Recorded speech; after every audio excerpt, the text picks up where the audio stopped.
In Pit Lane is brought to you with the support of the Roe Memorial Superstock Classic, 25th of November, Calder Park Raceway.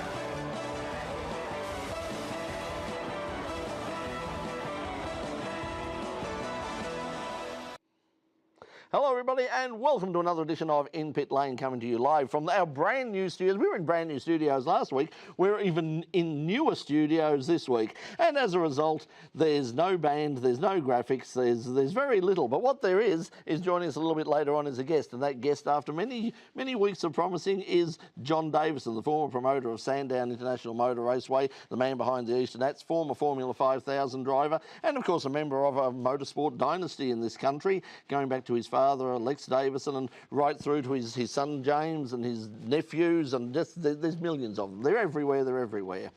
He'll be talking to us a little bit later on. Davo wants to be the next president of CAMS. We'll be asking him why in just a moment. Now, earlier tonight we were down in, of all places, in Parliament House, if you don't mind, drinking the very nice wine and eating the very nice food and spilling some of it as well. We had hoped to bring you that live, not the eating of the food and the spilling of such, although it would have been champagne comedy. But unfortunately, we had some technical problems there. What we can tell you is that we have taped everything, apart from the spilling of the food. And we're going to put that up on the In Pit Lane YouTube channel very soon. We've also got interviews at that event with Mark Scaife, and you'll also hear from people like Eugene Arocca from CAMS and a whole lot more about what is a very, very exciting plan, a very exciting prospect for local motorsport up in the Mildura region. Look, I don't have a jacket on tonight. I've had about 2 hours sleep. I'm going to catch a couple of minutes of gentle nap at the moment, while the rest of you watch the In Pit Lane Motorsport News.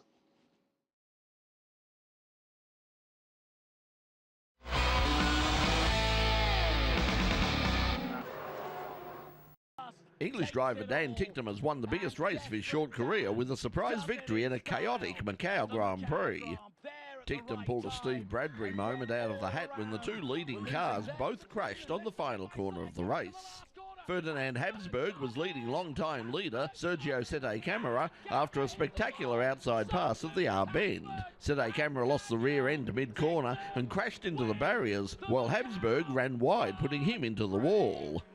A surprise Ticktum then took the lead, holding on to beat Lando Norris and Maximilian Gunther to take out the most prestigious race in international Formula 3. Martin Truex Jr. won his first NASCAR Cup title Sunday night by winning at the Homestead Miami Speedway. Truex, who has had his best season ever, beat former champions Kyle Busch, Kevin Harvick and Brad Keselowski. Busch finished second for Joe Gibbs Racing as Toyota became the most dominant manufacturer this season with a 1-2 finish. Kyle Larson, who was eliminated from the championship playoffs last month, finished third. Porsche have said goodbye to top-level sports prototype racing, but it was Toyota that spoilt the farewell party at last weekend's 6 Hours of Bahrain, the final round of the World Endurance Championship. Sebastian Buemi, Anthony Davidson and Kazuki Nakajima claimed their third consecutive WEC win. Buemi took the lead from Neil Yarny's Porsche 919 in the first hour after fighting through from fourth place on the grid. The Porsche LMP team claimed second and third in their final race, as new world champions Timo Bernhard, Brendan Hartley and Earl Bamber claimed second ahead of the number one sister car of Yarny, Andre Lotterer and Nick Tandy. Valiente Rebellion won their first LMP2 championship as Bruno Senna and Julian Canal claimed the crown after their fourth win of the season, along with their teammate Nicolas Prost. Ferrari won in GTE Pro as the 488 GTE of Sam Bird and Davide Rigon was presented with the win by their teammates James Collado and Alessandro Pierguidi, who had already wrapped up the world title. In GTE AM, Paul Dell'Alana, Pedro Lamy and Matthias Lauda gave the venerable Aston Martin Vantage the best possible send-off by winning both the race and the World Endurance trophies for GTE AM, teams and drivers. Want to know more about In Pit Lane? Well, you can support us via Patreon. Go to patreon.com/In Pit Lane. Remember to subscribe and like our YouTube channel. Check out the In Pit Lane website for lots of live streaming and all the latest news. You can like us on Facebook, follow us on Twitter, email us at theshow@inpitlane.com, and to find out more about effective and affordable advertising for your company or products, email us at advertise@inpitlane.com. In Pit Lane, 21 years, and they haven't killed us yet. Welcome back. Now, coming up a little bit later, coming up this weekend actually, out at Calder Park, we'll be telling you a bit about in a moment, is the Roe Memorial Superstock Challenge, one of the biggest sportsman events in Australia, and we're going to be giving away 10 passes to the Roe Memorial Challenge a little bit later on in the program, so stay tuned for that. So if you're a drag racing fan in Melbourne, or if you know any drag racing fans in Melbourne, tell them to tune into the In Pit Lane YouTube channel right now and find out how you can win passes to this week's Roe Memorial Challenge. Also, just a reminder that we will be live streaming the event on the Calder Park Drag Racing Facebook page and, of course, inpitlane.com and the In Pit Lane YouTube channel. Now, over the years, we went out to Sandown for many years, and in the early days, our next guest was racing out there in his Formula 5000, first in a Matic and then in a Lola, and not long after that, he ended up taking over and sort of running the place for many years, including running the very successful Easternats for many, many years out at Sandown. Well, now John Davison's got a new plan. He wants to be the president of CAMS. Why? How? Let's ask him. John Davison, thanks for joining us in Pit Lane. No worries, Brett. Thanks, mate. Okay, why? Why do you want to be president of CAMS? The reason why is the CAMS was established back in the mid-1950s, principally as a service organisation to encourage and motivate people to run events and to invest in the automobile in a motorsport competition scenario. In the late 1970s, and some people will remember this name, you certainly would, the FIA elected a guy called Jon Davison, who was totally out of control in dominating and domineering almost every aspect of motorsport, to the stage where even people like Mario Andretti were disgusted. He, I think, had a significant influence on CAMS, particularly through John Large, the late president. And when I took over Sandown, I went to a promoters meeting in the early 1990s, and CAMS were using rounds of the Shell Australian Touring Car Championship to keep the circuits barefoot and pregnant, in lane in effect. Now, this came about at the same time that Bob Jane had disaffiliated from CAMS, or didn't want anything to do with it, spent hundreds of millions on the Thunderdome. And I said to the promoters, why are you allowing CAMS to dominate you to the degree? They're not taking any risks. They're not mortgaging their assets. They are a service organisation. They're there to motivate, encourage, make things easy, make it happen. Anyway, I had a lunch with John Large, and he was going over to the FIA, and I asked him, are you going to vote for Balestre or Max Mosley? And he wouldn't volunteer an opinion. Now, I don't know about the laws of defamation, but under the... I do, you've got to be really, really careful with them. Yeah, well, okay. The issue with CAMS is over a period of the last 25 or 30 years, they've become FIA-centric. Now, that's okay, said and done, but we are an isolated country with our own necessary requirements, different culture. We're very much an American culture, particularly in motorsport, hence the V8s, hence Formula 5000, all based on the American V8 category. And it became apparent to me that CAMS were moving away from what they were created to achieve, motivate and encourage, and that was just those three things. And there'd been a domineering influence. It was very transparent. A lot of people have seen it happen. And I felt it was time to at least put my hat in the ring to say to people, these are the values that I stand for. I developed a mission statement, which if anyone wishes to read it, It's on www.jondavison.com.au, and a lot of thought, Brett, was put into that in covering issues like, was CAM set up to be an event promoter? I don't think they ever were. Was CAM set up to spend members' money on promoting categories? Formula 4 being a good example, when we had an incredibly successful existing open-wheeler category, which had served in the instance of Formula Ford, Australian motorsport more than admirably, incredibly, when you look at the drivers that have come out of it that have excelled, everyone from Mark Webber to James Davison to Will Power to Garth Tander to Craig Lowndes to Stephen Richards, Jack Perkins, Russell Ingall, Cameron McConville.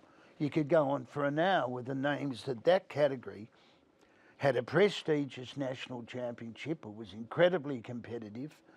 It was getting expensive, but nothing like what Formula 4 is. Now, in 2005, I spent well over $1 million on developing James's career, A, because I believed in him, and B, they were running the McGale chassis in Formula BMW. And I had John Goss coming to stay with me when the announcement was made that this Formula 4 would be on display at the Grand Prix. And I'd spoken to Gossi on a number of occasions. Do we need this? Who's going to pay for it? And when we went along with our experienced eye, and I'll tell you one of the things that's interesting, and it's up to your viewers to deduce for yourselves. I was walking up to the start of the Formula BMW race with Bobby and Graham Rahal and John and James Davison, and Formula BMW with the McGale chassis. And I said, hello, Bob, introduced myself. I used to follow the Tasman series, John, you know, the Lolas and all that. Well, and I had one and put Brett Lunger or somebody into it in the mid-70s. He said it was a great series. And he said something to me that every time I see him at Indianapolis for the 500, I remind him of how symbolic I thought it was. He said, John, you know what we've got to offer our boys? I said, Bob, he said, the lessons learned from grey-haired experience. And it was very prophetic, and it was so right. Now, I have an incredible amount of experience. I got Network 10 to televise the 500. I said to Ford, why are you sponsoring the tennis tournament? You make motor vehicles. You've got a foundry at Geelong. You've got a network of dealers, millions, billions tied up at Broadmeadows in manufacturing plants. And they came in through Tickford. And I think the 500 significantly accelerated the public's awareness of that name. I'm quite convinced of it. I had the experience of going to Sydney and speaking to Mike Hordson of Network 10. I'd been a commentator at Bathurst the year that Moffat and Bondi finished first and second with the numbers 1 and 2 on their cars, which we've seen saluted in recent times at Mount Panorama. I'd been a Formula 5000 competitor. I'd driven in races where guys had been killed, in the instance of Ian Cook and the late Max Stewart. I'd imported bits and had to go through customs. And then I took over Sandown. Now, that was a tough gig because, interestingly enough, Brett, in the 20 years that I ran that track, you could barely ever get a representative of the Melbourne Racing Club committee ever to attend the races. And I was just told by the vice president of the Horse Racing Club, John, don't bother, they're not interested. So it was a tough gig because there wasn't really any empathy. Now, the reason I'm mentioning all these various circumstances is because it's given me a tremendous nucleus of knowledge and heart-rending experience, but practical on-the-ground knowledge. And when we look at where CAMS has gone in the last 5 or 6 years, and it appears to be going, I ask myself the question, with support of a lot of very influential people, including people overseas, that were very aware of ACCUS, the Automotive Competition Committee of the United States, which is nothing like as intrusive as the way CAMS have been over the last 25 years. Yeah, and they're just sort of like an overarching body, and people like the Sports Car Club of America and IMSA and all those sort of work through them. Okay, well, I understand. I spoke to Alan Gow, who, the Australian was not only ran the British Touring Car Championship, but also became president of the RACMSA, in effect their equivalent of CAMS, be it that it's structured differently. And I sat back and gave a lot of thought, and I spoke to a number of very influential people that I won't mention their names, and I actually sought the support of a couple of people in America on the validity or otherwise of my mission statement. They said it was very well composed and you'd given a lot of thought to it. Now, there's been some conjecture within the parameters of board members of CAMS of whether or not I should have used social media to tout it or promote it. But you've got live streaming of the drags. You've got your own Facebook. This is the communication of today. Not sending people out faxes looking like they were printed in 1998. Well, CAMS has a very strong social media sort of presence. I mean, well, I'll tell you what happened. We'll get to that in just one moment because we've got to move on. But we'll get back to that in a moment and see what the next step is. But right now, what I will tell you about, we mentioned the drags before. Another part of sort of American motorsport history. Yes, as we said, coming up this weekend out at Calder Park is the Rowe Memorial Superstock Challenge. The Rowe brothers were. I grew up with them. Not just Melbourne motorsport, as I said last week, Dandenong motorsport as well. So yes, the Dandy drags. There was one time when I was a kid when Bennett Street Dandenong was known as Gasoline Alley, and as you walked along it, you would go past. It was literally a roll call, a hall of fame of Australian drag racing. The Hussey brothers, everybody was in Dandenong those, and the Rowe brothers were very much a part of that. And we celebrate their memory this Saturday at Calder Park. Also coming up at Calder Park, the USA versus Australia Jet Funny Cars. And as I've said before, if you haven't been out to see the Jet Funny Cars, and especially if you've got kids, you've got to take them out because trust me, it's an experience that they will never forget. In fact, if you want to see what they're going to see on the weekend, just take a look at this.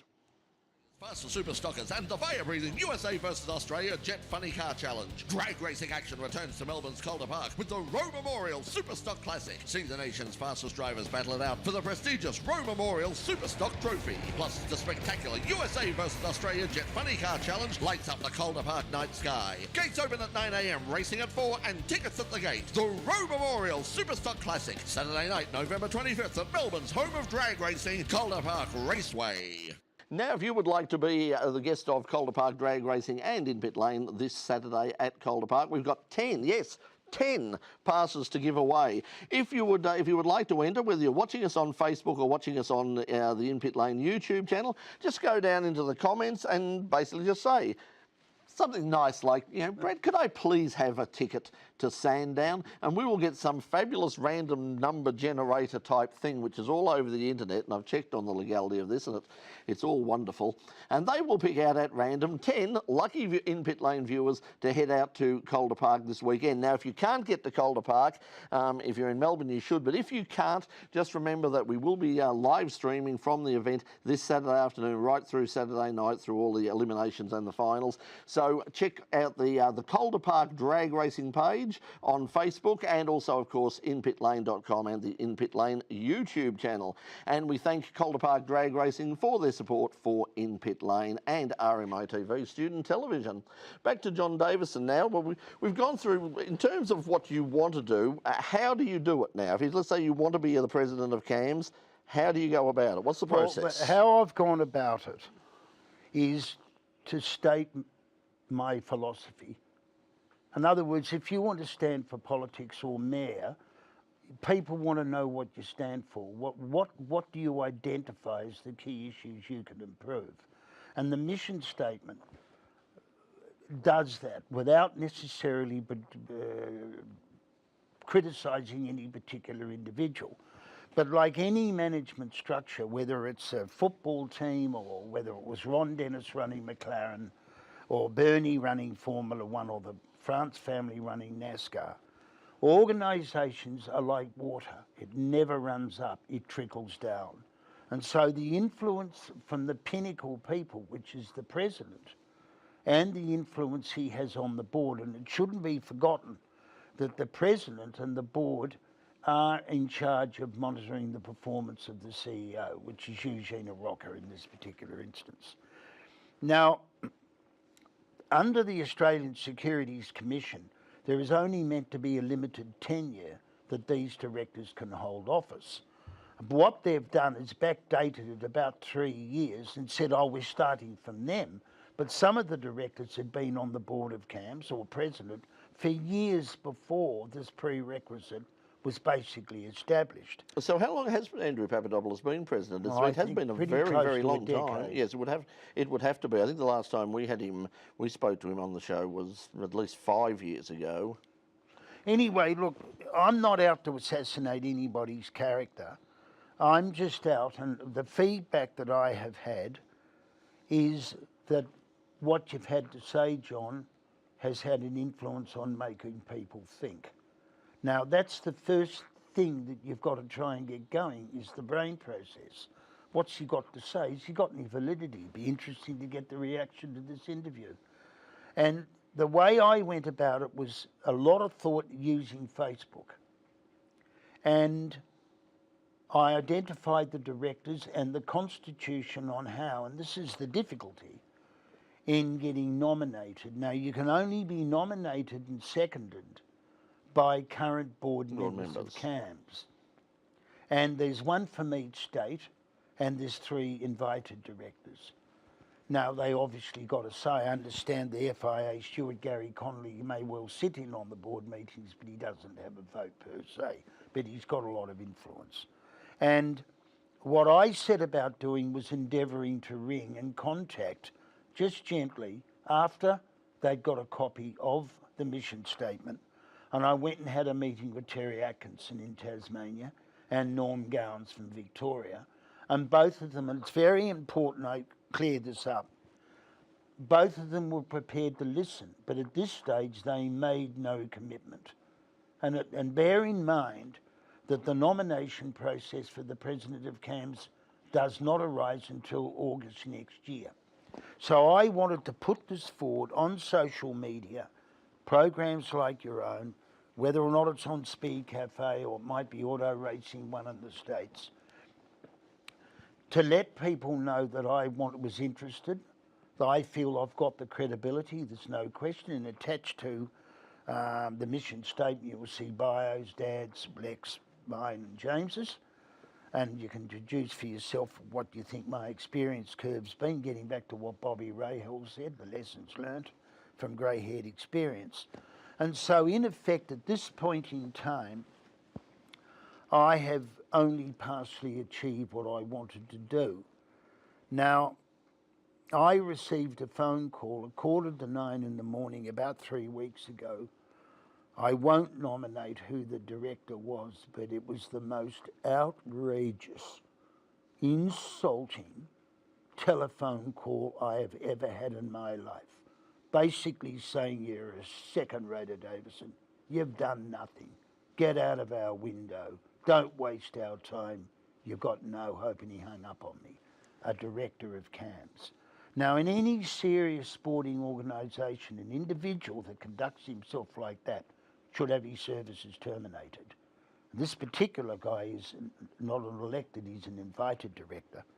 And the board of CAMS have got to show some internal fortitude, some muscle power, saying, hang on, we don't want our organisation represented by, in effect, telephone bullies, which was what the whole intention of this particular individual was.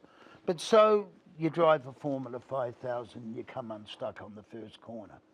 You go back and have another go. And this is where I'm at with it. And I believe that, in summary, that the direction of CAMS has got to go back to the original foundation principles, which is service before self. Forget about Paris, worry about Parramatta. Forget about being seen at Monza, look after your members in Melbourne. Look at the fact that the circuits, many of them are breaking away. Off-roads now are going increasingly more loyal to AASA. If this was an army, it's called a mutiny. Now, people within CAMS or are interested or listening to what I've got to say, or probably tell from the level of vibrancy or intensity of how I feel about it, is that where is CAMS taking us? Because we've entrusted them with our memberships, our money. But when you look at what they've done to Formula Ford, to bring in a category that we didn't even need. Look, I've been involved in this argument, Brett, with David Mackay and John Smith and the late Paul England about Formula Pacific, which turned into Formula Pathetic, and all that. And we really do not need an overseas formula to develop our skills in this country.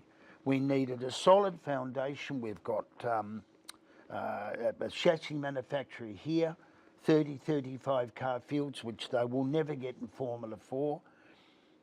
Some of the CAMS race meetings that they've acted as promoter of, we got less than 60 entries, which I can tell you running Sandown's absolute disaster. And the emphasis has got to get back to what we're doing in Australia for Australians, not how we look on the world stage, because one of the key issues that I was very conscious of at Sandown was the ageing of our officials. And I treated the officials very well. But I had one guy, this will stun you, that used to be a PEDX, that was 81, that used to come in from Werribee. I know him. I said, I can't believe your dedication. He said, I get up and forward catch the train in. Now, those guys have passed on now, obviously through the biological clock. But there is difficulties, and we often see it through the flag marshalling team on their Twitter or Facebook accounts pleading for officials. And so motorsport has got to forget about trying to climb the occasional Mount Everest and worrying about doing a damn good job at Mount Buller. So we've got to move our management, which comes from the top down, as I've identified previously. And I believe that I can make that significant difference by the very fact that I've been able on your program to enunciate it, and to do that I had to identify it. So where I go now, I might be shot at dawn, and the chances of getting up on this thing, because of the internal way you've got to be promoted and seconded, it really is up to the current board. And if they don't want to have anything to do with me, well, then it's all over bar the shouting. Well, it is something that we, in terms of what we're doing here, and it's something that needs to be out there, because over the years I've said on the program, we have so many people come on the program, officials or others who will come in and they will say, this is wrong and that is wrong, and we get them up there and we ask them these questions, and they sit there and go, oh no, everything's lovely, thank you. And at least you're getting out there and you're telling people some of these things. I'm sure there are people who will argue with you and against you, and there are a lot of people who are on your side as well. Just quickly before we take off, you mentioned James on a number of occasions. We saw him in action in the Xfinity Cup this year for one race. Did very, very, very well. As far as you know at the moment, what are his plans for 2018? Firstly and foremostly, I'll keep it brief. Do you ever heard the alphabetical syllables in motorsport? WATM. Where is the money? Yeah, yes. Right? And 99% of Australians go overseas and founder.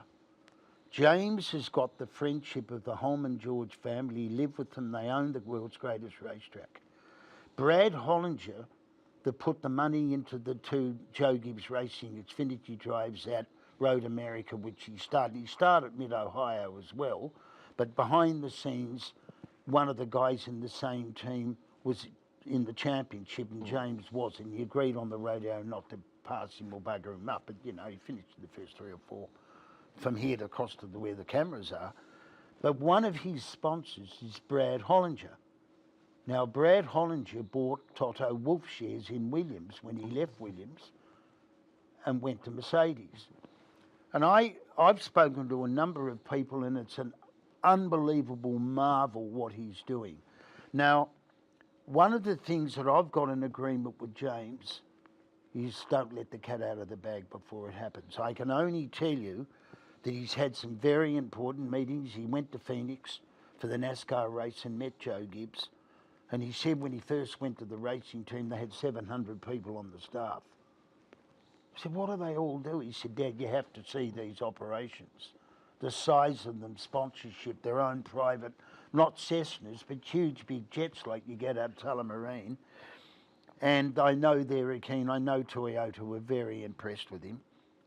And he'll have a deal at the Indy 500 next year. There's no question about that. It was quite an amazing experience to see him lead it this year. Can't believe the pride. See him pass Alonso, Montoya, Castro Neves, get up there and Sato. It's just a bit of bad luck. He got shunted off in the dying moments of the event. So where James is going, best thing I can say to you, Brett, contact me anytime you want to, but at the moment, watch this space. Okay, and I think on that point, it's a good point to bring the program to a close. John Davison, thanks for coming into the program. Always good. I think you were on, if not our first series, certainly. In fact, I'm sure it was our first series back 21 years ago, back in South Melbourne, in the Optus, in the Optus Vision days. So back in the Sandown days and through all the years of the East and that. So it's always, as we say, it's always good value to have you on because you don't hold back. You say what you think, and we need a lot more of that in the sport, I think.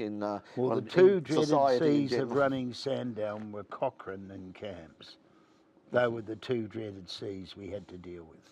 And I know there are a lot of well-intentioned people on the board, but there are a lot of disillusioned shareholders, or people that are members. So you be the judge. Okay, well, John, thanks for joining us. Once again, thanks for joining us in Pit Lane. Good on you, thanks a lot. And thank you to you at home. Now, we had advertised that Monsters of the Dirty South were going to be playing live. In fact, they were going to be playing live right next to us in the brand new studio. There is a spot. There is a silent hole in the studio at the moment where the band would have been. But we had all sorts of problems, including the fact that their guitarist and lead singer got lost somewhere, and I think is somewhere now between here and I don't know where. But anyway, wherever he is, he's gone. So we don't have a band to take you out tonight. We don't even have end credits, I believe. We might have end credits. I don't know whether we have end credit or not because we don't have any communications between out there and in here. But whatever, look, we've got a lovely crew. If I could remember all their names, I'd tell them to you. But look at last week's credits and then make up a few of your own, and hopefully we'll give you the details next week when we finally get this brand new studio fixed. Thanks for joining us this week. Until next week. Patreon. Oh yes, that's right. Yes, so Peter's reminding me. You can support us on Patreon. Perhaps if you give us some more money on Patreon, we can afford to fix the studio. So no, it's a lovely studio, and thank you RMITV for providing it for us. We'll see you next week. Until then, from all of us here at In Pit Lane, it's bye for now. Ta-da.